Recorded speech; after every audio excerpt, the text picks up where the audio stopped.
이제 일단은 가장 중요한 것은 오늘 제목을 제가 뭐라고 달았어요? 네, 구속사적 성경 읽기라고 제가 제목을 달았습니다. 일단은 성경을 우리가 본다라는 것을 좀 이렇게 생각하시면 좋을 것 같아요. 많은 분들이 너무 이렇게 나무를 자꾸 보려는 경향이 있어요. 그 나무라는 게 뭐예요? 이렇게 좁은 시선으로 뭔가 더 디테일하게 들어가려는 그런 시선들을 갖는 분들이 많은데, 물론 그것도 필요합니다만 제일 중요한 거는 큰 그림을 그리는 거거든요. 숲을 보는 거예요. 근데 그 숲이라는 게 어디까지의 영역을 의미할까요? 그러니까 성경이 말하는 게 우리 인생의 범위에 한정돼 있어요? 그럴까요? 우리 인생이 어떻게 하면 더 복받을 수 있고 어떻게 하면 더 잘 살 수 있는가를 성경이 이야기하고 있을까요? 아니잖아요. 그럼 이제 우리가 성경을 읽는 목적, 우리가 성경을 공부해야 되는 이유가 뭘까를 다시 한번 생각해 보자는 거예요. 우리가 성경을 공부하는 목적이 뭐예요? 이유가 뭐예요? 성경이 도대체 뭘 얘기하고 있기 때문이에요? 성경이 말하려고 하는 게 뭐예요? 근본적으로는 성경이 뭐에 대해서 가르치느냐? 성경은 하나님의 말씀이잖아요. 그죠? 성경은 하나님의 말씀인데 그 말씀이 도대체 왜 귀하냐, 왜 중요하냐, 이것부터 한번 따져보자는 거예요. 그러면 성경은 하나님으로부터 왔다는 거잖아요. 그죠? 기본 전제가. 그럼 이것을 믿지 않으면 성경에 대한 관심이 생겨요, 안 생겨요? 관심이 없어요. 없고 굳이 내가 이거를 읽어야 돼, 알아야 돼? 이런 생각이 앞서는 거예요. 그러니까 요즘 사람들이 자꾸 성경을 기피하는 이유를 생각해 보면 이게 하나님으로부터 왔다라는 걸 믿지 않아요. 심지어 누구마저 목사님들마저 안 믿어요. 많아요. 여기 동부 지역에도 많아요. 그래서 우리가 흔히 그걸 뭐라고 그래요? 자유주의라고 얘기를 해요. 그러니까 자유주의 목사님들은 신학교에서 그렇게 배워요. 네, 이거는 다 인간들이 만들어낸 일종의 문학작품이라고 그렇게 배워요. 그러면 그분들은 이게 하나님의 말씀이라고 믿질 않아요. 그러면 굳이 성경에 대해서 내가 그렇게 목매달고 공부를 할 이유가 없어지겠죠. 그럼 가장 중요한 전제는 뭐예요? 이게 하나님의 말씀이라는 거를 너무나 상식적인 건데 이거를 우리가 인정하지 않고 받아들이지 않으면 이 말씀이 안 읽혀지고 안 들리는 거예요. 네. 그럼 우리가 성경을 알아야 되는 이유가 뭐야? 이게 하나님으로부터 왔기 때문에 하나님의 뜻을 아는 유일한 통로예요.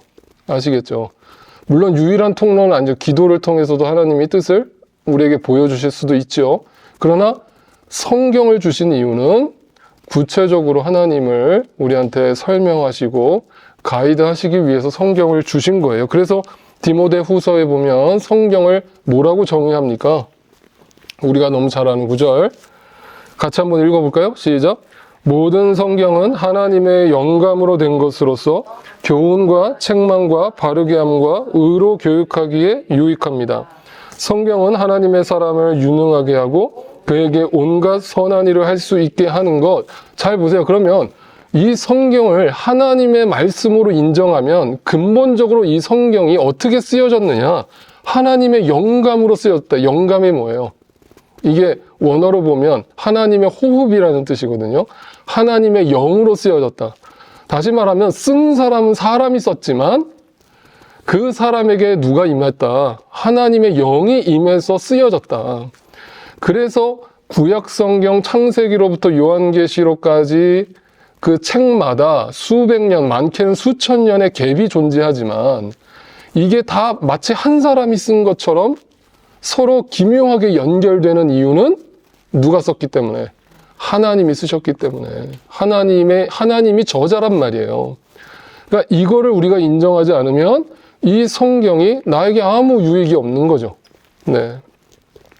그렇습니다. 자, 그렇다면 이 하나님이 누구시냐? 이 질문부터 또 사실 한번 생각해 보자는 거예요. 자, 오늘은 자꾸 큰 숲을 그리는 겁니다. 도대체 이 하나님이 주신 말씀, 이게 하나님의 영감으로 지어졌다는데 그 하나님이 누구신가? 우리는 자꾸 눈에 보이는 것으로만 판단을 하다 보니까 하나님도 자꾸 축소시키는 거예요. 하나님도 별거 아닌 존재 같은 거예요. 그런데 한번 생각해 보세요. 자, 우주가 있어요.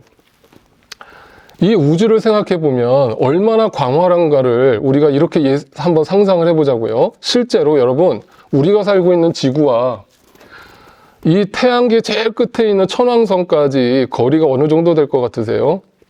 대충 태양계 끝까지 보세요. 43억 5,785만 킬로미터래요. 그러니까 태양계가 지구로부터 저 태양계 끝에 있는 별까지 가려면 이 거리를 가야 되는데, 이 거리가 어느 정도 거리냐면 우리 한국 갈 때 타는 그 비행기로 간다 그러면 얼마나 걸릴까요?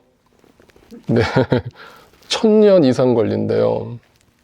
자, 태양계만, 우주를 얘기한 게 아니에요. 태양계만, 지구에서 태양계 끝까지 가는데도 비행기로 가려면 1000년이 걸려요. 이게 상상이 되세요? 이 거리가? 그런데 이 태양계는요, 우주로 보면 이 태양계는요, 점에 불과해요. 네, 먼지에 불과해요. 그래서 우리 은하라고 그러죠. 우리가 살고 있는 게 우리 은하인데, 이 은하계라고 그러잖아요. 은하계 안에 수많은 태양계가 있는 거예요. 근데 그 안에 2000억 개의 별이 존재해요. 그리고 우리 은하에서 가장 가까운 은하가 있대요. 그걸 많이 들어보셨을 거예요. 안드로메다 은하가 있대요. 그 안드로메다 은하에 가면 거기는요, 거기까지 가는데 우리 은하에서 안드로메다 은하까지 가장 가까운 은하예요. 네, 빛의 속도로 260만 년이 걸려요. 빛의 속도로. 우리 은하랑 가장 가까운 은하를 가는데도 빛의 속도로 260만 년이 걸려요. 네. 우주 여행을 할 생각이 갑자기 줄어드시죠? 네. 야, 이거 인간이 과연 이 우주로 여행할 수 있을까? 네. 공상과학 용어처럼 그렇게 간단한 문제가 아니죠. 이게 빛의 속도로 가도 이런 거리라면 누가 우주 끝에까지 가볼 수 있으며, 네. 이 우주가 얼마나 광활한지 짐작이나 할 수 있겠냐. 그런데 중요한 거는 이 우주가 멈춰 있을까요? 여러분, 이 정도 상식은 아시죠? 우주는 지금 이 순간에도 계속 팽창하고 있습니다. 계속. 그러니까 인간은요, 상상할 수 없는 크기예요. 그런데 이 우주를 성경이 누가 지었다는 거예요? 하나님이 지으셨다는 거예요. 그러면 그 하나님이 누구시냐라는 질문을 던질 때 성경이 가장 충격적으로 던져주시는 정의는 뭐냐면, 그 하나님은 이 광활한 우주보다도 크신 분이라는 거잖아요. 그래야만 이 우주를 창조하실 수 있는 거잖아요. 관리하실 수 있는 거잖아요. 그게 하나님이에요. 그 하나님이 우리에게 영감으로 말씀을 허락하셨고, 그 말씀으로 이게 나다. 그리고 내가 너희를 구원하기 원한다. 내가 너희를 창조했다라고 설명하고 있는 책이 무슨 책이다? 성경책이에요. 그러니까 이 성경이 그냥 방구석에다 처박아 둘 만한 그런 책이냐고요, 이게. 네. 그런데 성경에 대해서 관심이 없어요, 사람들이. 관심이 없고, 그것도 성경을 안다라고 하는 사람들조차도 그저 문자적으로, 윤리 도덕적으로만 이해를 하고 성경을 깊이 보려 하지 않아요. 그러니까 이 하나님이, 이 우주보다 크신 하나님이, 우리가 지금 아침 묵상에서 욥기 묵상하잖아요. 욥의 결론이 뭐예요? 끝에 가서 욥이 어떻게 하나님 앞에 굴복해요? 욥이 지금 막 스트러글한 상황이잖아요. 막 자기가 고민했다가, 막 친구들 조언 들어 열받았다가, 또 괜찮아졌다가, 찬양하다가, 또 다시 막 침울해졌다가, 이거를 40장까지 계속 반복하거든요? 그런데 욥이 마지막에 가서 하나님 앞에 따지죠. 뭐라고 따져? 하나님, 진짜 해도 너무한 거 아닙니까? 이 정도 내가 고생했으면 이제 좀 적당하게 풀어주시죠. 아니, 어떻게 나한테 이렇게 계속 고난을 주세요? 이거 하나님 안 계신 거 아니에요? 라면서 하나님 앞에 막 따져요. 그때 우주보다 크신 하나님이 욥을 만나주시죠. 그때 욥에게 딱 하시는 말씀이 뭐예요? 위로예요? 아유, 욥아 얼마나 힘드냐. 아유, 내가 네 마음 안다. 이렇게 말씀하세요? 아니에요. 하나님 뭐라고 말씀하세요? 이렇게 말씀하세요. 야, 욥, 잘 들어. 내가 땅에 기초를 넣을 때 너 어디 있었어? 내가 이 광활한 우주를 창조할 때 너 어디 있었어? 네가 네 머리로 내 시간을 판단한다고? 내 뜻을 헤아린다고? 네가 나를 안다고? 라면서 일침을 놓는 거예요. 그러니까 여러분 욥기뿐만 아니라 잘 들어보세요. 성경을 읽을 때 우리가 가장 먼저 일어나는 반응이 뭔지 아세요? 반응이 뭐냐면 하나님 저 아무것도 아니에요 이거예요. 그 우주보다 크신 하나님을 만날 때 나라는 존재가 얼마나 아무것도 아닌가를 발견하는 게 성경을 제대로 읽은 거예요. 아시겠어요? 근데 어떤 분들은 그 성경을 지식으로 받아들이는 사람들은요, 그 지식을 통해서 내가 하나님을 안다 이래요. 네, 다 안다. 그러놓고 막 판단하고 다녀요. 네, 그걸 성경이 뭐라고 그래요? 교만이라고 그래요. 교만. 모른다예요. 그래서 성경은 계속해서 이 땅의 이야기를 할까요? 하나님에 대한 이야기를 할까요?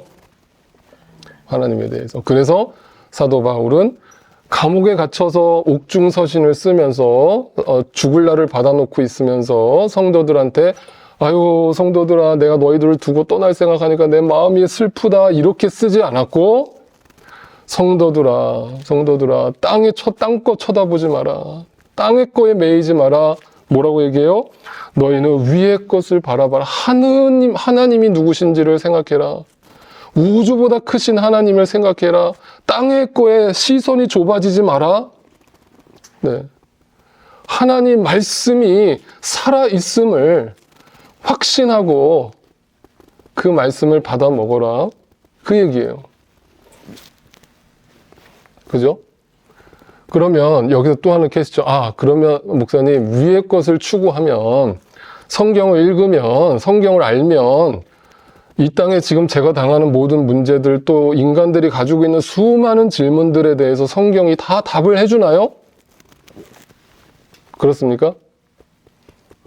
자, 어떤 분들이 이렇게 얘기를 하시더라고요. 성경은 인생 사용 설명서다. 들어보셨습니까? 들어보셨죠? 그 맞는 말이에요? 틀린 말이에요? 네. 반은 맞고 반은 틀린 말이에요. 왜 반은 맞아요? 반은 뭔가 인생의 의미와 목적을 가르쳐 주려는 것이 성경이다 그러면 그 말은 맞는 말이에요. 그런데 만약 그 의미를 인생 사용 설명서라고 했을 때 그 의미를 처세술이나 내가 어떻게 하면 잘 먹고 잘 살까? 어떻게 하면 복 받을까? 이 땅에서 어떻게 하면 더 문제를 해결할까? 그러니까 성경을 큐티식으로 읽는 사람들은 성경을 전부 다 어떤 식으로 푸는 거야? 내 문제 해결하는 쪽으로 적용을 하는 거야, 다. 성경을 읽고 나서 적용을 막 써요. 근데 그 적용을 읽어보면 전부 다 내 문제를 해결하는 거에 초점이 있어요. 그게 성경이 쓴 목적이에요? 아니에요. 절대 아닙니다, 여러분. 성경을 읽을 때 가장 중요한 적용이라는 게 뭐예요? 그 적용 위의 것을 바라보게 되는 거예요. 위의 것을 바라보게 되는 거예요. 그래서 그 하나님이 성경을 우리에게 주신 이유를 알게 되는 거예요. 그 이유가 뭐예요? 성경을 왜 주셨어요? 성경의 모든 인생의 문제를 해결해 주려는 것에 목적이 있지 않다면 성경에 뭐가 적혀 있는 거예요? 하나님에 대해서 썼는데 특별히 뭐에 대해서 얘기하는 거예요? 구원에 대해서 얘기하는 거죠. 그러니까 성경은 정확하게 우리가 어떻게 하면 구원받을 수 있느냐에 대해서만 설명해요. 왜? 그게 본질이니까.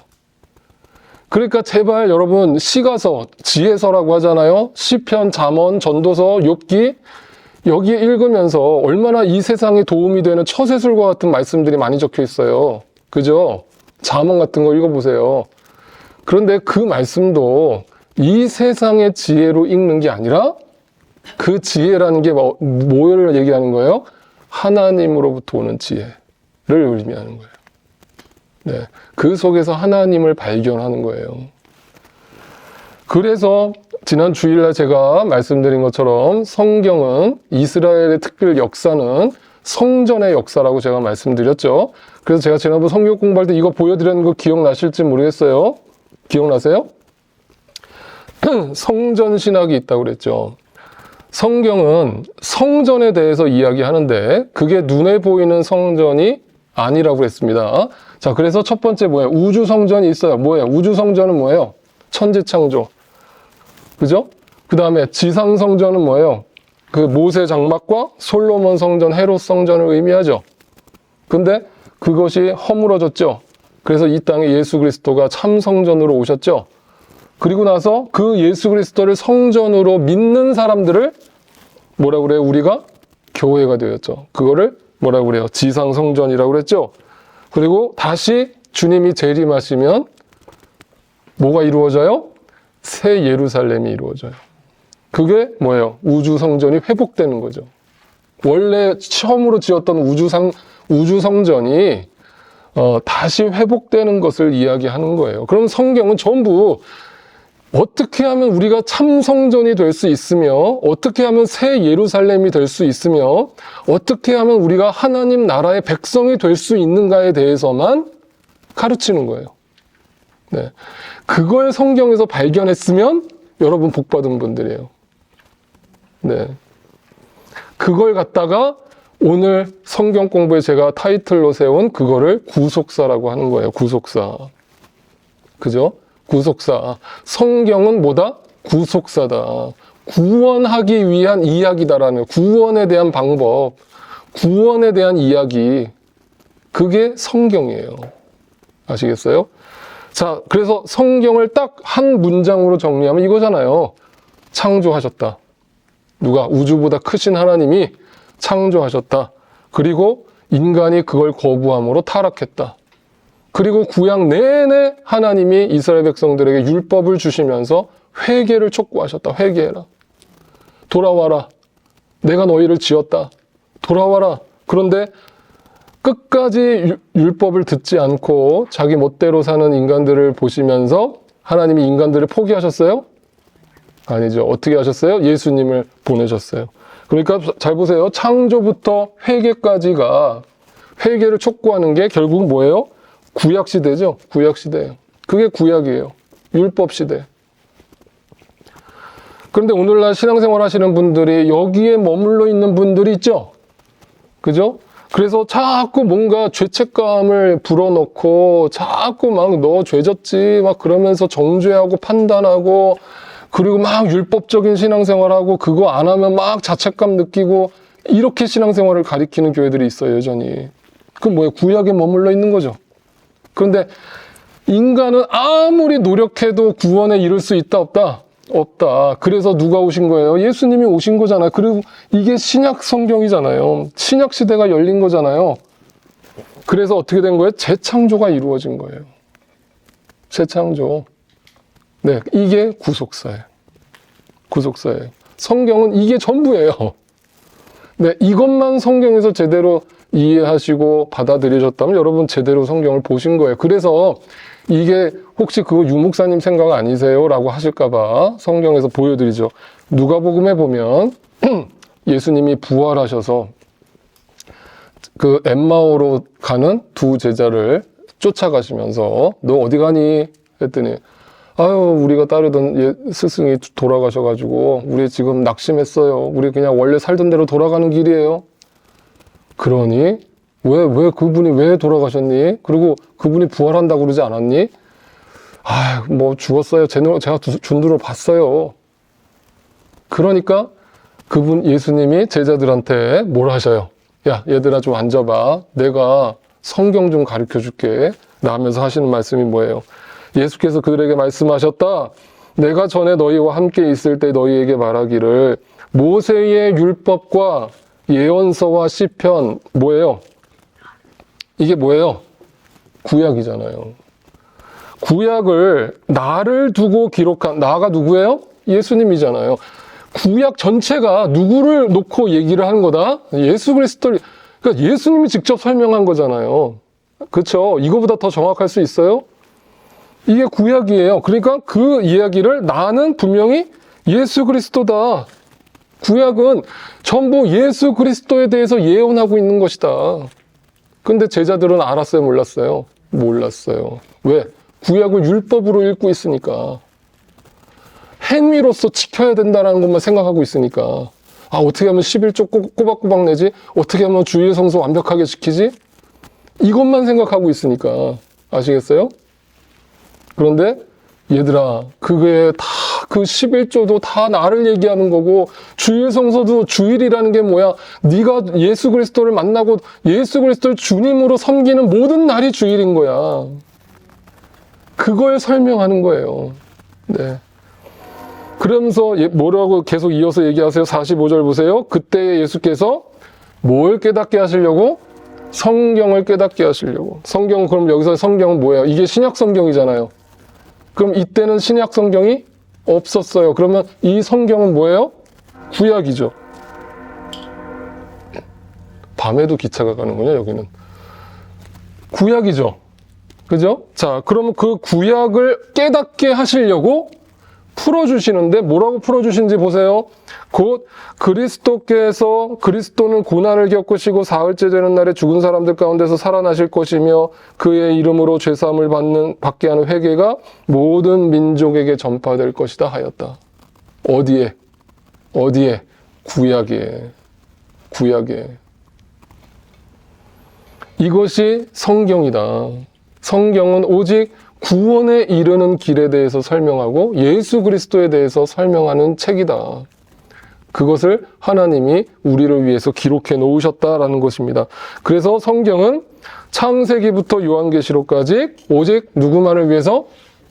예수 그리스도에 대해서만 이야기하는 거예요.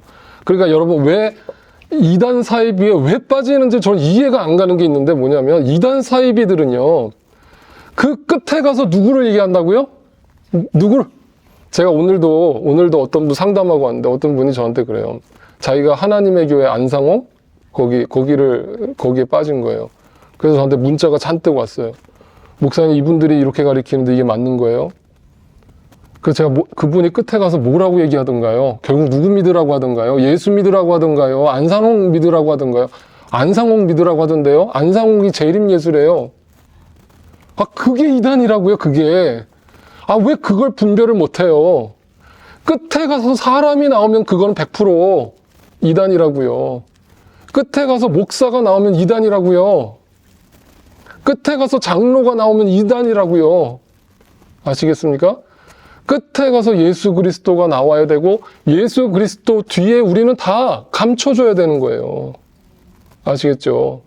우리는 거기에서 드러나면 안 되는 존재인 거예요. 자, 그러니까 창세기부터 요한계시록까지 예수 그리스도에 대해서 얘기한다면 창세기가 그 예수 그리스도의 시작을 알리는 것이고 요한계시록이 그 예수 그리스도의 완성을 이야기하고 있다는 뜻이 되는 거예요.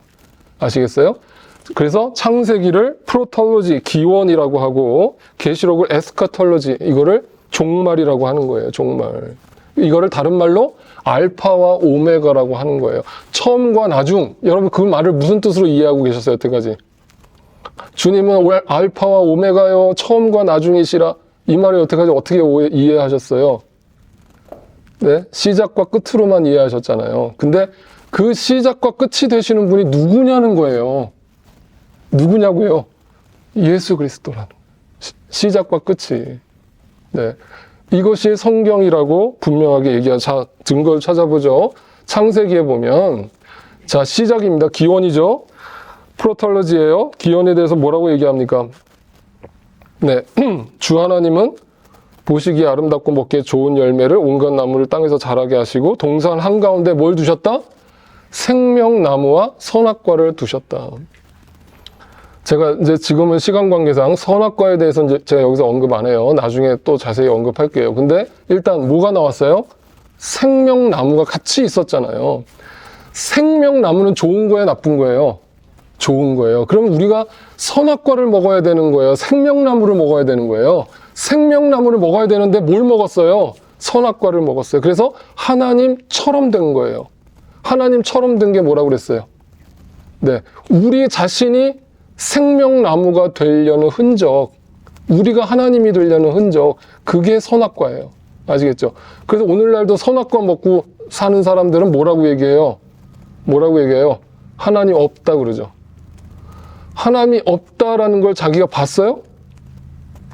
자, 주변에서 혹시 하나님 없다라고 말씀하시는 분 있으면 이렇게 물으세요. 딱 한마디만 물으세요. 너 그거 증명했어? 너 증명할 수 있어? 하나님 없다는 거 증명해봐. 네가 봤어? 하나님 없는 거? 우주 끝에라도 가봤어? 근데 자기 머리로 없대요. 그게 뭐야? 자기가 하나님이에요. 그게 교만이에요. 그게 선악과를 먹은 인간의 시선이에요. 그런데 생명나무는 누구를 얘기한다고요? 아까 처음이 누구라고요? 예수 그리스도. 끝도 누구라고요? 예수 그리스도. 그러면 생명나무가 누구예요? 예수 그리스도예요. 아시겠죠? 그러면 끝에를 가봐요. 요한계시록 보세요. 에스카톨로지 종말 요한계시록이에요. 뭐라고 얘기해요? 생명수의 강이 흘러내리고 뭐가 있어요 거기에? 이게 지금 뭐에 대해서 설명하는데 요한계시록이 종말에 대해서 하나님 나라 새 예루살렘에 대해서 설명하는데 거기에 뭐가 있어요? 생명나무가 있고 생명의 강이 흘러요. 그러니까 그 생명나무는 누구라는 거예요? 예수 그리스도라는 거예요. 아시겠죠? 그래서 예수님이 제자들에게 이렇게 얘기하셨죠. 이 땅에 오신 목적을 이렇게 설명하셨어요. 요한복음 6장 보세요.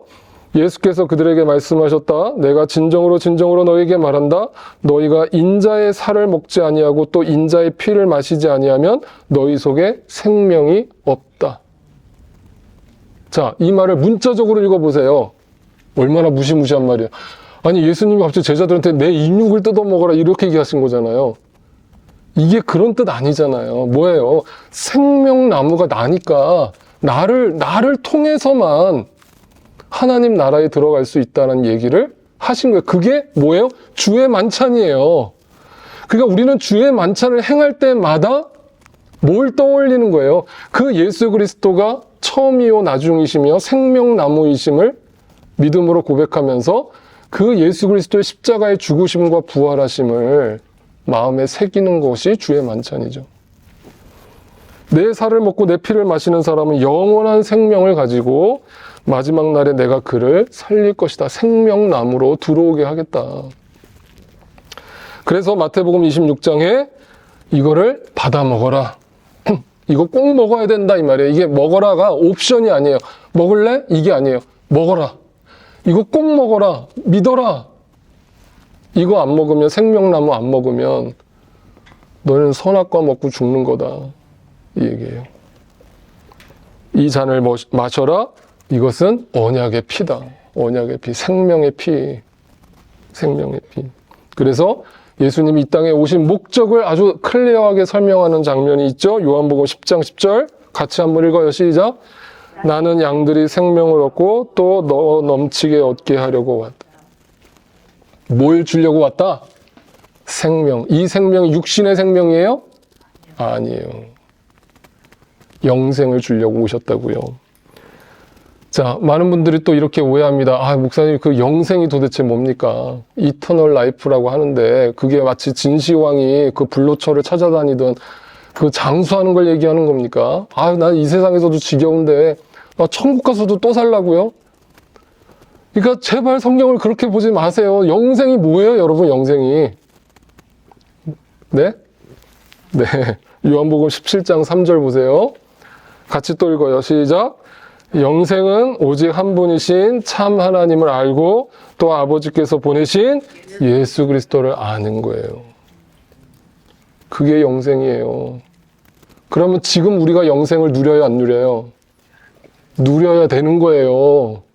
죽어서 얻는 게 영생이 아니고요. 죽어서 갑자기 내 생명이 연장되는 게 영생이 아니고요. 영생은요, 예수님을 아는 거고 믿는 거예요. 그 생명수 나무를 먹는 거예요. 생명나무를. 이게 성경이 가르치는 생명이고 영생이에요. 자, 그러면 성경에 대한 뿌리, 이거 절대 잊어버리지 마세요. 앞으로 성경 읽으시면서 신앙생활 하시면서 성경은 딱 이 두 가지 뿌리만 기억하면 돼요. 성경은 인생에 대한 처세술을 가리키는 책이 아니라 성경은 구원에 대한 책이다. 구원에 대해서만 설명한다. 그러니까 다른 거 성경에서 알려고 하지도 말고 묻지도 마세요. 뭐 갑자기 세종대왕은 천국 갔습니까? 지옥 갔습니까? 이거 묻지 마세요. 그거 전혀 성경은 몰라요. 관심도 없어요. 그건 하나님만 아셔요. 당신이 어떻게 구원받을 수 있는가에만 관심을 가지라고요. 성경을 읽으면서. 두 번째, 성경은 예수 그리스도에 대한 책이다. 성경은 사람 얘기하는 게 아니다. 사람 가르치는 책이 아니다. 자, 이제 본론으로 들어가. 이게 서론입니다, 여태까지. 이게 서론이고요. 이제 본론입니다. 자, 들어보세요. 창세기 1장 1절. 암송. 시작. 태초에 하나님이 천지를 창조하셨다. 이거 모르는 사람 없죠. 근데 이렇게 쉬운 말씀이 어디 있어요, 성경에. 누구나 다 외울 수 있는 말씀이. 그런데 여러분, 이 창세기 1장 1절의 무게가 어마어마해요, 안 해요?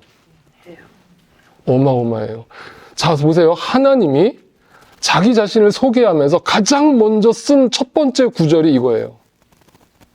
그러면 이 1장 1절을 믿지 않으면, 이게 믿어지지 않으면 그 다음부터 요한계시록까지는 믿어져요, 안 믿어져요? 안 믿어지는 거. 다 소설인 거예요. 그냥 문학 작품인 거예요. 그냥 철학책인 거예요. 이 1장 1절이 아멘 하고 믿어진다면 여러분 복 받은 거예요. 여러분 그때부터 이제 성경이 열리는 거예요. 보이는 거예요. 자, 그런데 잘 보세요. 태초라는 이 단어부터 한번 살펴볼게요. In the beginning 이라고 태초라는 단어를 썼는데 히브리어로 보면 이걸 베레시트라고 해요. 베레시트. 이거를 뭐라고 하냐면 시간의 시작이라는 뜻인데요. 이거를 똑같은 단어가 신약 성경에 쓰여진 곳이 있죠. 어디서 쓰여졌을까요? 이 태초라는 단어가 신약 성경에 요한복음 1장 1절에 쓰여졌어요. 뭐라고? 네, 태초에. 자, 그러니까 정리하면 태초라는 단어가 성경에 딱 두 군데 등장하는데 하나는 창세기 1장 1절과 요한복음 1장 1절에 등장하는 거예요. 그러면 이게 이유가 있는 건데 이 요한복음 1장에 나타난 태초라는 단어는 아르케라는 단어를 썼는데 헬라어로 이거 무슨 뜻이냐면 이게 시간의 시작이 아니에요. 베레시트가 아니에요. 이거는 뭐냐면 영원 전부터예요. 그 전부터예요. 그 전부터.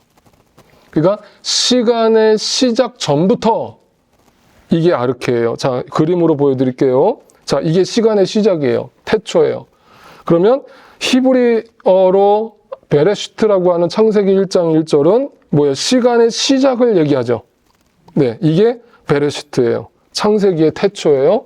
그런데 요한복음은 똑같은 단어를 쓴 것처럼 보이는데 그 의미가 앞서가요. 그 시간의 시작 전부터 네, 아르케. 이게 요한복음의 태초예요. 그럼 이게 도대체 뭐가 중요해요? 뭐가 중요해요? 네, 하나님이 시간의 시작을 알리셨지만 그때부터 존재하신 게 아니라 요한복음은 그 전부터 태초 전부터 말씀이 계셨다. 그러면 그 말씀이 로고스인데 그 말씀은 우리가 알아듣는 언어가 아니에요. 하나님의 언어를 말하잖아요.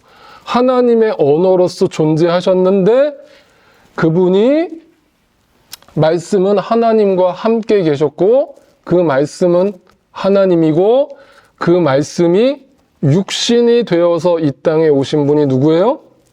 예수 그리스도예요. 그러면 예수 그리스도와 하나님은 하나인 거예요. 성령님과 하나죠. 삼위일체. 이 삼위일체를 부인하면 네, 성경은 그걸 이단이라고 얘기하죠. 왜냐하면 성경이 명확하게 얘기하기 때문이죠.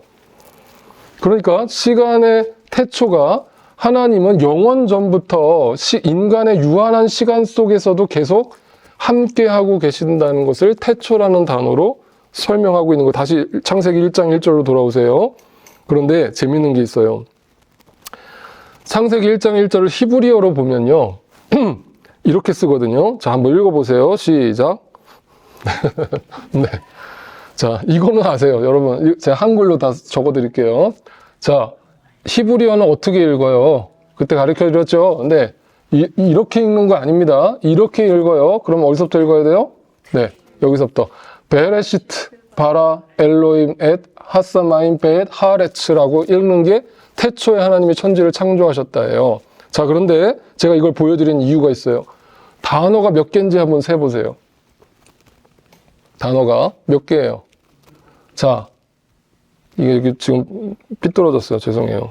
하나, 둘, 둘, 셋, 넷, 다섯, 여섯, 7개죠. 그죠? 7개의 단어로 썼어요. 그러면 저하고 성경 공부하신 분들은 금방 뭐가 떠올라요? 네, 7이라고 하는 숫자가 중요하다고 그랬죠, 성경에서. 왜 중요하다고 그랬습니까? 완전수라고 그랬습니다. 그러면 성경 기자가 하나님의 영감으로 성경을 기록하면서 의도적으로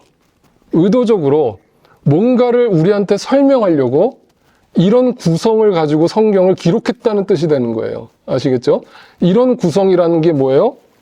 7, 완전수. 다시 말하면 하나님의 완전성을 가르치려고 이렇게 7단어로 한 문장을 기록을 했어요. 자, 그러면 이게 창세기에서 계속 반복되는 거예요. 7이라는 숫자가. 어떻게 반복되냐 한번 보세요.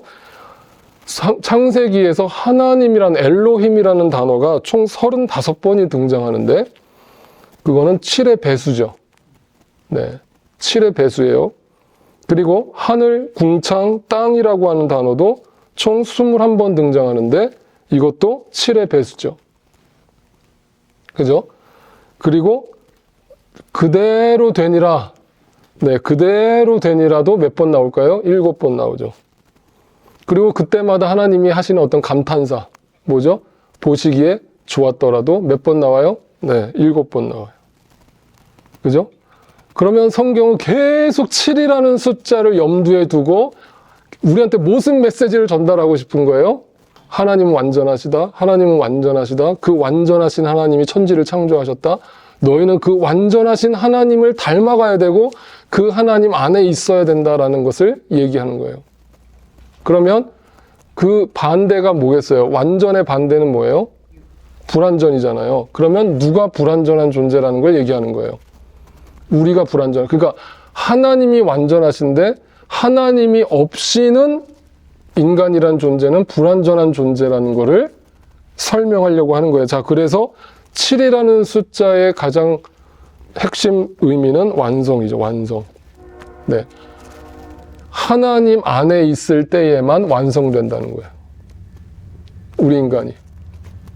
모든 피조물이. 이해가 되셨어요? 그래서 예수님께서 이 땅에 그 하나님이 천지를 창조하실 때 7일째 되는 날 뭐라고 말씀하셨어요? 모든 것들을 다 만드셨을 때 뭐라고 말씀하세요? 다 이루셨다라고 표현하죠. 다 이루셨다. 완성이죠. 완성. 이거는 부족함이 있어요? 없어요? 없어요. 하나님이 완전하게 창조를 하셨어요. 이걸 갖다가 첫 번째 창조라고 하죠. 그런데 사탄의 계략에 넘어간 인간이 그 하나님의 완전함에 도전하고 자기가 완전함을 입겠다라고 스스로 선언을 했죠. 그게 인간의 타락이에요. 그런데 예수님께서 이 땅에 오셔서 그 타락한 인간을 위해서 십자가에 죽으시면서 처음과 나중이 되시는 하나님 예수님께서 마지막으로 뱉은 말씀도 네, 다 이루었다. 다 이루었다. 그러니까 성경이 이렇게 다 기묘하게 연결이 돼 있다라는 걸 우리가 발견하게 되죠. 우연이 아니라는 거예요. 이걸 뭐라고 그래요? 재창조라고 그래요. 재창조. 예수님의 십자가 사건으로 우리는 재창조에 들어가게 됐다는 거예요. 우리의 영혼이. 자, 보세요. 그림으로 설명드리죠. 천지 창조를 우리가 7일 동안 이렇게 되었다라고 성경에서 보잖아요. 자, 첫째 날에 뭐 지으셨어요? 빛이 있으라 그랬습니다. 빛이 있으라. 둘째 날에는 네, 궁창을 지으셨어요. 하늘 위의 궁창과 하늘 아래의 궁창으로 나누셨어요. 셋째 날에는 네, 땅을 지으셨어요. 땅을 지었어요. 그죠? 그다음 넷째 날에는 해와 달을 별을 지으셨어요. 그죠? 그다음에 다섯째 날에는 뭘 지으셨어요? 네, 하늘의 새와 바다의 물고기를 지으셨어요. 여섯째 날에는 네, 땅의 짐승들과 인간을 창조하셨죠. 자, 그럼 뭐가 연상되세요? 넷째 날이 어디에 해당하는 거예요? 빛에 해당하죠. 그죠? 빛을 채우는 거잖아요. 그죠? 빛을 설명하고 다섯째 날에 물고기와 새는 어디를 나타내요? 둘째 날에 하늘과 바다를 채우죠. 그 다음에 셋째 날에 땅의 짐승들은 땅을 채우잖아요. 그죠? 그러니까 창조 전의 세상이 어떠했다? 무질서했다. 카오스, 혼돈. 무질서한 세상에 하나님이, 완전하신 하나님이 들어오셔서 뭘 이루어내셨는데, 창조를 이루어내셨는데 질서를 만들어내시잖아요. 아시겠죠? 그러니까 마구잡이로 아무렇게나 창조를 하신 게 아니라 질서 있게 창조를 하셨죠. 그래서 여러분, 이게 지금 하나님의 이 우주가 지금 어떤 원리로 돌아가는 거예요? 하나의 질서가 있잖아요. 그죠? 그 질서가 깨지면 네, 자연이 파괴되는 거잖아요. 그죠? 그러니까 인간이, 잘 보세요. 왜 오늘날 지구가 이렇게 지금 몸살을 앓아요? 하나님이 완벽하게 질서로 만들어 놓은 자연 세계를, 생태계를 인간의 욕심이, 인간의 야망이, 인간의 죄가 그 질서를 허물어뜨렸기 때문이잖아요. 그죠? 잘 생각해보면 하나님 원망하지 마세요. 앞으로 무슨 저기 쓰나미 오거나 태풍 올 때, 허리케인 올 때 하나님 원망하지 마세요. 그 인간이 그렇게 만든 거예요. 인간이. 괜찮아요, 괜찮아요. 하나님 응답하셨어요. 자, 그러니까, 그리고 마지막 날 뭐 하셨어요? 7일째 되는 날 안식하셨어요. 그때 제가 뭐라고 그랬어요? 7일날 하나님이 6일 동안 열일하셔가지고 너무 피곤하셔서 하루 나 쉬어야 되겠다. 얘들아, 나 몸살 났다. 이러면서 누우신 날이 안식일이라고 그랬어요? 아니라고 했어요. 왜 하나님이 안식을 주셨는가? 잘 보세요. 아까 숫자 7을 생각하세요. 그거 머릿속에 항상 기억하세요. 그러면 이게 지금 뭐라는 거예요? 첫째 날부터 여섯째 날까지가 6이잖아요. 그러면 7이 완전수라면 완전한 곳에서 하나가 모자랐잖아요. 그죠? 그럼 그걸 뭐라 그래요? 불완전이라고 그러잖아요. 그걸 6이라고 그러죠. 그래서 요한계시록에 사탄, 적그리스도를 뭐라고 표현해요? 666. 왜 666이라고 그랬어요, 제가? 네. 그게 바코드라고 그랬어요? 네. 베르칩이라고 그랬어요? 아니에요, 전혀. 그 성경을 완전 문자적으로 읽는 사람들이 그렇게 해석하는 거예요. 6이라는 게 불완전수란 말이에요. 그 불완전함이 3개 있잖아요. 3이 또 완전수잖아요. 불완전함의 완전이라고요. 그게 뭐예요? 악이라고요. 악의 상징이라고요. 아시겠어요? 그런데 그러면 이 천지창조는 여섯째 날에 완성된 거예요? 완성된 거예요? 여섯째 날에 인간을 만들어 놓고 마지막으로 피니시 된 거예요? 아닙니다. 이 창조의 완성은 언제 완성되는 거예요? 내 안식일에 들어가야 완성되는 거예요. 그게 창조예요.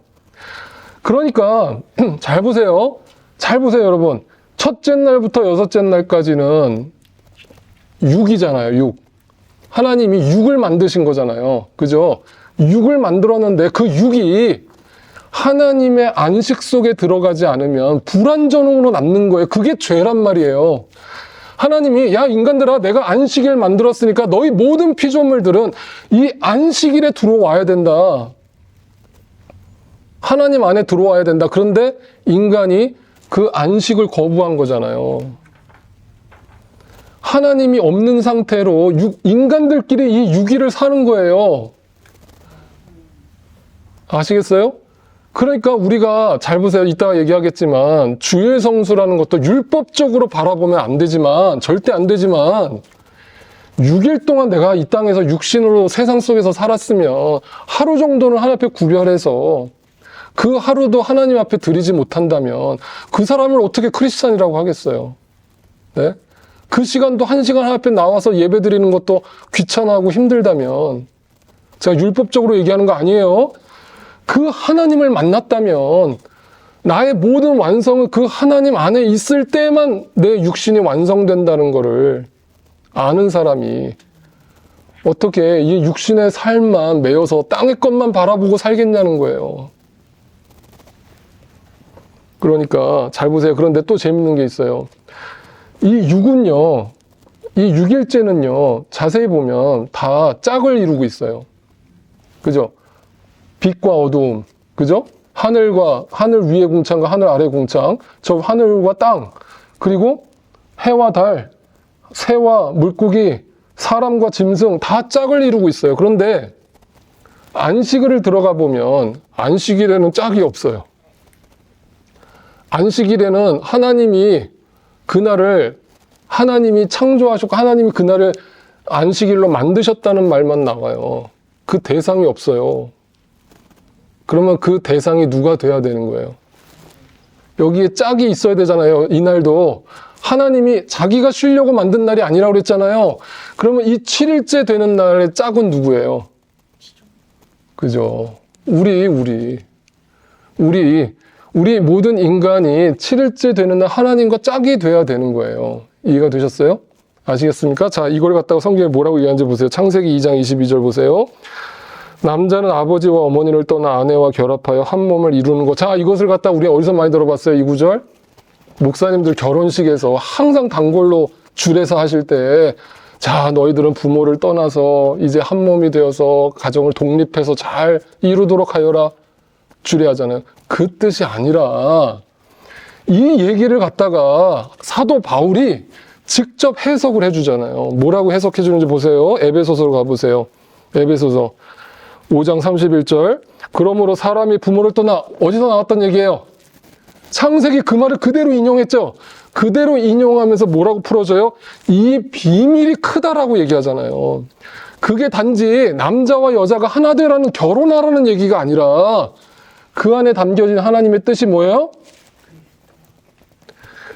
7일째 되는 안식일에 우리가 피조물이 인간이 하나님과 결혼하라고 하나 되라고, 네, 그래야 창조가 완성된다고, 그걸 가르쳐 주려고, 그게 그리스도와 교회를 얘기한 거. 그래서 주님이 다시 오시는 그날을 우리가 뭐라고 불러요? 네, 혼인잔치라고 부르는 이유가 바로 거기에 있어요. 우리를 뭐라고 불러요? 그래서 우리를 신부라고 부르는 거예요. 교회를 갖다가 신부. 신랑 되신 예수님께서 다시 오실 때 슬기로운 다섯 처녀처럼 등불을 준비하고 기름을 준비하고 깨어서 기도하면서 기다려라. 잠자는 그 어리석은 다섯 처녀가 되지 말라. 그 자들에게는 그날이 도적같이 올 것이니 깨어서 기도하라. 깨어서 기다리라. 영적으로 깨어있으라. 신부들아, 그 신랑 예수를 맞이하라. 그것이 재창조가 이루어지는 날이라고 얘기하는 거예요. 그게 혼인잔치고 그게 안식이에요. 안식이에요. 그래서 하나님이 창세기 2장 2절에서 그날 쉬셨다라고 얘기를 하니까 하나님이 피곤하셨나 보다가 아니라 이 쉬셨다의 의미를 알면 이해가 돼요. 히브리어로 샤바트라고 해요. 샤바트. 여기서 사바스라고 하는 안식이라는 단어가 나온 거예요. 사바스. 네, 안식. 사바트라고 하는데 이게 무슨 뜻이냐? 원래 자리로 돌아온다는 뜻이에요. Come back home.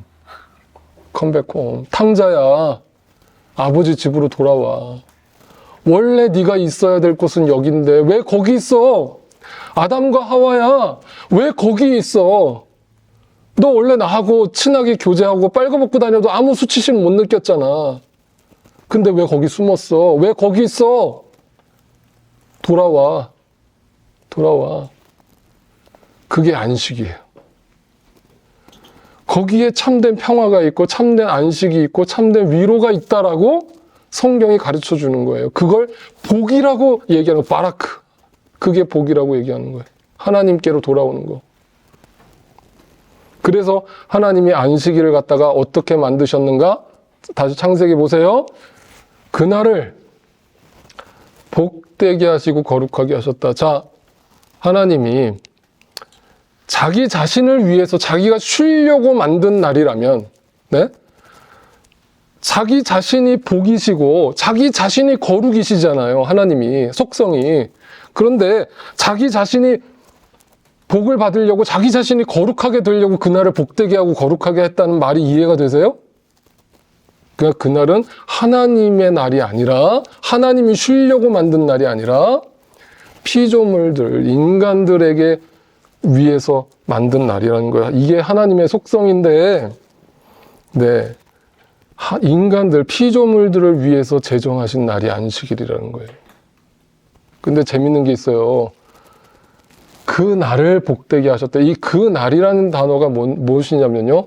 day잖아요, day. 영어로 얘기하면 day인데 그게 시간을 의미하는 단어예요, 시간. 자, 이제 좀 어려운 얘기 할게요. 첫째 날부터 여섯째 날까지는 아무것도 없던 곳에, 잘 들으세요. 아무것도 없던 곳에 뭔가를 만드신 거잖아요. 그걸 뭐라고 그러냐면 공간을 채우신 거잖아요. 빈 공간이었는데 이해가 되시죠? 그러니까 첫째 날부터 여섯째 날까지 하나님의 창조는 공간에 대한 창조인 거예요. 그죠? 그게 육의 창조란 말이에요. 공간에 대한 창조예요. 그런데 7일째 되는 7일은 그 날을 복되게 하셨대요. 이걸 뭐냐? 시간에 대한 복을 얘기하시는 거죠. 그래서 그 날은 공간이 아니라 시간에 복을 주시는 하나님을 얘기해요. 자, 그러면 오늘날 율법적으로 신앙생활하는 사람들은 그 주일 성수를 아까 얘기한 대로 어떻게 얘기하는 거예요? 공간적으로 이해하는 거예요. 공간적으로. 공간적으로 어떻게 이해해요? 율법적으로. 예배당에 꼭 나와야, 네? 어떤 교회 건물 안에 들어와야 안식일을 지키는 거다. 주일 성수하는 거다. 그게 예배 드리는 거다. 예? 그럼 뭐예요? 공간으로서 그 공간에 제한시키는 거잖아요, 하나님을. 근데 그 날을 복되게 하셨다라는 건 뭐냐면 시간 속에서 하나님을 만난 거잖아요. 시간은 공간의 제약을 받지 않아요. 어디에 있든지, 여러분이 어디에 있든지, 집에 있든지, 사업터에 있든지, 학교에 있든지, 누구를 만나든지 그 하나님을 의식하고 그 하나님을 믿고 살아가는 자가 그 시간에 복을 주시는 하나님을 경험하고 예배하면서 살아가는 자를 말하겠죠. 그게 주일이에요. 아시겠어요? 그게 안식입니다. 그런데 왜 안식교가, 제7일 안식교가 왜 이단이라고 그래요? 제가 안식교 교인들을 만나서 이야기하면 자기들도 몰라요. 자기들이 뭘 믿는지도 몰라요. 그분들은 이 안식을 영적으로 시간으로 받아들이는 게 아니라 공간으로 받아들이는 거예요. 공간으로. 그래서 성경에는 분명히 안식일에 대해서 얘기하고 예수님이 자기가 안식일의 주인이라고 얘기를 하니까 유대인들이 전통적으로 지키던 그 안식일이 6일째였으니까 네, 금요일 저녁부터 토요일 저녁까지를 안식일이라고 믿는 거예요. 그래서 그 날을 율법적으로 안 지키면 큰일 나는 거예요. 주변에 혹시 안식교 다니시는 분도 있잖아요. 이분들은 우리가 주일 성수 생각하는 그 정도가 아니에요. 이분들은 그날 예배 안 드렸다가는 죽는 거예요. 그냥 목숨 걸고 안식일을 지켜요. 또 누가 그렇게 지켜요? 유대인들. 그게 뭐예요? 율법적으로 공간에 매여 있는 거잖아요. 공간에 매여 있는 거예요. 자, 이제 정리합니다. 히브리서 4장으로 가보시면 제가 지금까지 설명했던 것들을 히브리서에서 이미 다 상세하게 설명하고 있어요. 히브리서 4장으로 가봅니다. 자, 일곱째 날에 관하여는 언제 얘기하는 거예요? 네, 천지창조. 어딘가에서 하나님께서 일곱째 되는 날에 그 모든 일을 마치고 쉬셨다 하였고 또 이곳에서 다시 그들은 결코 내 안식에 들어오지 못할 것이다 하셨어요. 자, 요 앞에 이 구절은 창세기 2장 2절을 말하는 거잖아요. 그리고 요 뒤에 있는 얘기는 시편 95편 11절을 그대로 인용한 거거든요. 그런데 이 뜻이 뭐냐면 안식에 들어가는 자와 들어가지 못하는 자가 있다라는 걸 구별하고 있죠. 네. 자, 그걸 갖다가 죄라고 얘기하는데 다 자세히 보세요. 6절입니다. 그 다음 9절.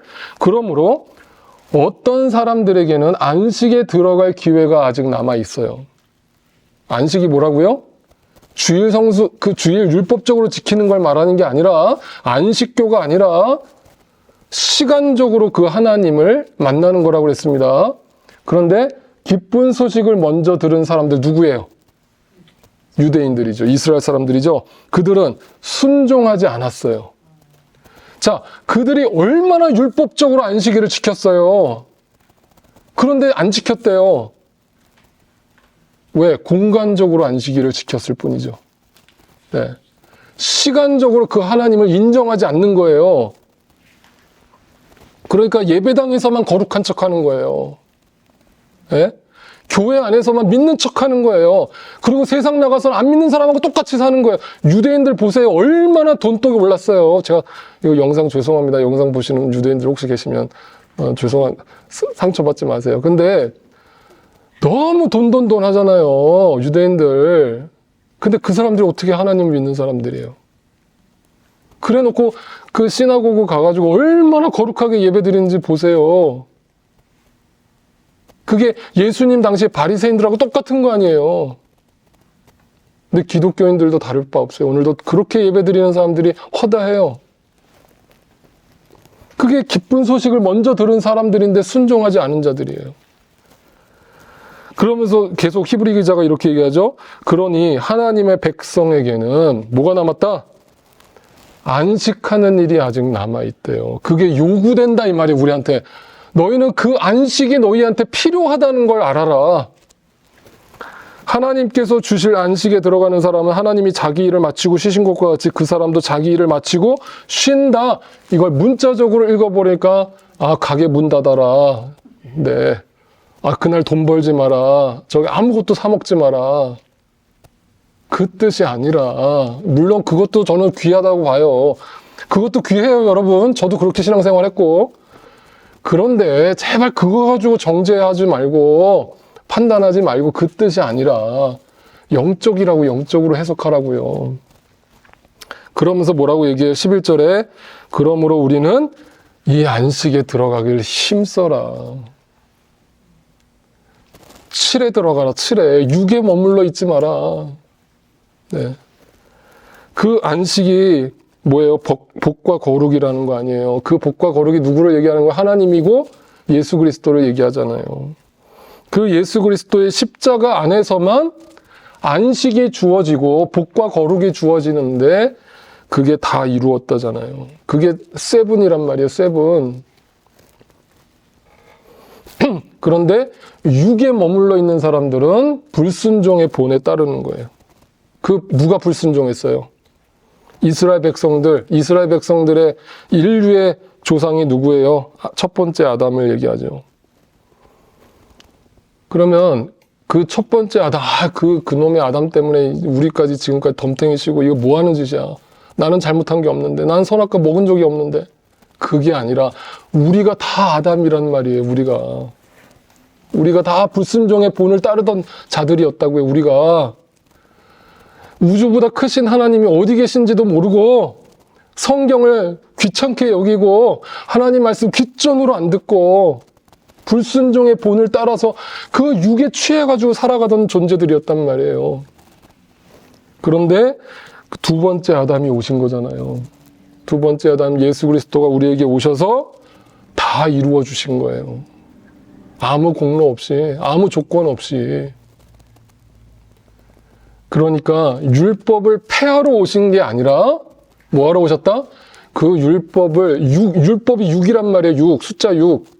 그 율법을 세븐으로 완성하러 오신 거예요. 예수 그리스도가. 여러분, 이게 구속사예요. 그러니까 예수님 당시에 그 안식일을 갖다가 율법주의로 만들어서 안식일에 예수님의 제자들한테 그 병자 고쳤다고, 그 이삭 주워 먹었다고 와가지고 막 훈계하던 그 바리새인들. 야, 너 어떻게 안식일 날 노동을 할 수가 있어? 어떻게 손가락 하나 깐따가면 안 되는 그날, 거룩한 날, 어떻게 노동을 할 수가 있어? 어떻게 사람을 고칠 수가 있어? 어떻게 주일성수 안 하고 가게 문 안 닫고 너 그렇게 할 수가 있어? 막 정죄를 하는 거예요. 근데 예수님이 그때 그 바리새인들한테 뭐라 그래요? 이 어리석은 자들아, 이 무지한 자들아, 안식이 뭔데? 안식일이 사람을 위하여 생긴 것이지 사람이 안식일을 위하여 생긴 게 아니라 하나님이 그 안식을 모든 피조물들을 위해서 만드셨고 인간을 위해서 만드셨는데 너희는 그 육으로 그 안식일을 해석해서 사람을 죽이고 앉아 있으니 오히려 그 안식에 들어오는 걸 못하게 막고 앉아 있으니 너희가 너희 말을 듣는 수많은 유대인들, 이스라엘 백성들을 다 지옥 자식을 만드는구나. 네, 라면서 예수님이 말씀을 하신 거예요. 네. 그러니까 이게 참성전. 눈에 보이는 성전이 아니고요. 눈에 보이는 어떤 공간적 율법주의가 아니고요. 네, 시간 속에서. 자, 요 얘기만 마지막으로 할게요. 시간, 성경에서 말하는 시간은 두 가지 시간이 있는데요. 크로노스라는 시간이 있고 카이로스라는 시간이 있어요. 크로노스가 우리가 인생이라고 말하는 이 수직 가운데 있는 시간들을 말해요. 근데 카이로스는 하늘 위에서 수직적으로 나한테 내려오는 시간을 말해요. 그러니까 우리는 이 땅의 인생을 살아가다가 에베소서 5장 18절 말씀에 세월을 아끼라 때가 악하니라, 그 세월을 아끼라라는 단어가 헬라어로 엑사고라조라고 썼는데 그게 무슨 뜻이냐면 낚시한다는 뜻이고, 낚시. 시간을 건져 올린다요. 내가 이렇게 물이 흘러가듯이 유수와 같은 인생을 살아가다가 하나님을 만나면 그 만나는 그 시간이 시간을 건져 올린 거예요. 내가 복을 받은 거예요. 하나님을 알게 된 거예요. 그게 성령 충만이고 말씀 충만이에요. 그런 거 그날 나에게 천국이 임하는 거고, 그 시간만큼은 내가 이 땅에 발을 딛고 살아도 천국에서 사는 거예요. 네, 여러분 이거를 날마다 경험하는 삶을 성령 충만의 삶이라고 하는 거고, 더 이상 이 유수와 같은 어제와 오늘과 내일이라는 시간에 붙들려 살지 않는 거예요. 그 사람들은 그걸 무시하면서 살라는 얘기가 아니라 거기에 붙들려서 땅만 바라보고 살지 않고, 네, 하나님의 시간을 바라보면서 하나님의 때를 기다리면서 사는 거예요. 그러니 우리에게 오늘 그 안식이 있어야 되는 거죠. 내 마음속에. 네, 누구로 말미암아? 내가 노력하면 되는 게 아니죠. 예수 그리스도의 보혈로 말미암아, 십자가 은혜로 말미암아 내가 그 안식 속에 있음을 확인하는 거예요. 그러니까 불안해하지 마세요. 신앙생활하면서 그 예수님이 정말 믿어지셨다면, 그 인격적으로 그 주님을 만나셨다면, 아, 내가 이렇게 신앙생활해도 되나? 내가 이렇게 무료해도 되나? 내 감정이 이렇게 업앤다운 돼도 되나? 돼요. 인간인데 그거랑 구원이랑 아무 상관없어요, 여러분. 아무 상관없어요. 출애굽기 때 10가지 재앙 중에 마지막 재앙이 장자재앙이라고 그랬죠? 그 장자재앙을 문설주에다 어린 양의 피를 발랐을 때 누군가는 그 집안에서 문설주에다 분명히 어린 양의 피를 발라놓고도 불안해서 잠 못 자고 혹시라도 우리 장자 죽을까봐 그 장자 꼭 껴안고 너 죽으면 안 된다, 내가 너 죽으면 어떻게 사냐 하면서 막 불안해가지고 막 벌벌 떨면서 밤을 꼴딱 새운 부모도 있고, 누군가는 거기서 찬양을 부르고 기도하면서 할렐루야 어린 양의 피를 발라주신 하나님 감사합니다 하면서 감격 속에 편안히 잠든 사람도 있고. 그럼 누가 구원받았어요? 누가 구원받았어요? 둘 다. 자꾸 나에게서 답을 찾지 마세요. 나에겐 답이 없어요. 그 예수 그리스도의 은혜만 생각하세요. 그 은혜 안에 있을 때에만 우리가 그 안식 속에서 사는 거예요.